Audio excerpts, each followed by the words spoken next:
সম্প্রতি হজ পালন শেষে বাংলাদেশ সেনাবাহিনীর প্রধান জেনারেল ওয়াকারুজ্জামান দাড়ি রাখায় তাকে নিয়ে সামাজিক যোগাযোগ মাধ্যমে প্রশংসার ঝড় বইছে। বুধবার বিশিষ্ট লেখক ও গবেষক রুহুল আমিন সাদি তার ভেরিফাইড ফেসবুক আইডিতে জেনারেলের সেই দাড়ি রাখা ছবিটি পোস্ট করে লিখেন, দাড়ি রাখা বা না রাখা ব্যক্তিগত বিষয় হলেও সমাজে এর একটি ধর্মীয় ও সাংস্কৃতিক প্রেক্ষাপট রয়েছে।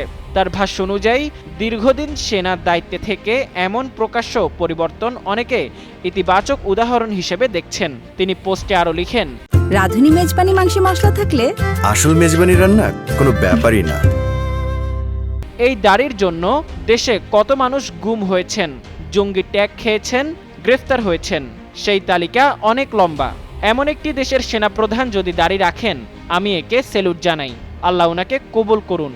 তবে এ বিষয়ে সামাজিক যোগাযোগ মাধ্যমে ভিন্ন মতও দেখা যাচ্ছে। কেউ বিষয়টিকে ব্যক্তিগত ধর্মীয় স্বাধীনতার অংশ হিসেবে দেখছেন, আবার কেউ বলছেন এটি সম্পূর্ণ তার ব্যক্তিগত বিষয়। সামগ্রিকভাবে সেনাপ্রধানের ব্যক্তিগত এই পরিবর্তন ঘিরে অনলাইন প্ল্যাটফর্মে ব্যাপক আলোচনা ও প্রতিক্রিয়া দেখা দিয়েছে।